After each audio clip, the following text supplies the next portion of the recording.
Hi friends, నేను మీ Rajeshwari. Welcome back to our channel.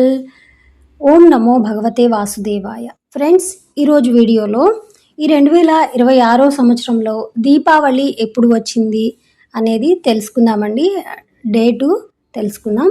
మనకి దీపావళి అనేది 5 రోజుల పండుగ అండి. ఈ దీపావళికి మనము 5 రోజులు ఎప్పుడెప్పుడు పూజిస్తాము ఆ డేట్లు చెప్తాను. 2026 సంవత్సరంలో అయితే దీపావళి పండుగ అనేది నవంబర్ 8వ తారీఖు ఆదివారం నాడు వచ్చిందండి.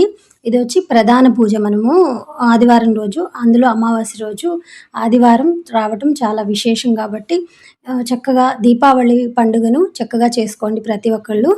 5 రోజుల పండుగ ఎప్పుడంటే నవంబర్ 6వ తారీఖు నుంచి మొదలవుతుంది, శుక్రవారము. ఆ రోజు ధనత్రయోదశి అండి. నవంబర్ 7 శనివారం నరక చతుర్థి. ఇక నవంబర్ 8 ఆదివారము దీపావళి. నవంబర్ 9 సోమవారం గోవర్ధన పూజ అండి. నవంబర్ 10 భాయ్ దూజ్ అంటారు. ఇదే అన్నా చెల్లెళ్ళ పండుగ అండి. ఇంకా ఈ 5 రోజులు చక్కగా పూజ చేసుకుంటారు.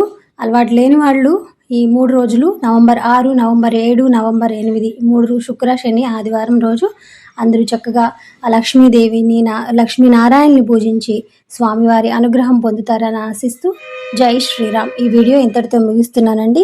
ఈ వీడియోలో మీకు ఏమన్నా డౌట్ ఉంటే నాకు కామెంట్ సెక్షన్లో కామెంట్ చేయండి. ప్రతి ఒక్కరికి కూడా నేను రిప్లై ఇస్తాను. ఈ వీడియో ఇంతటితో ముగిస్తున్నాను. బాయ్ ఫ్రెండ్స్, నమస్తే.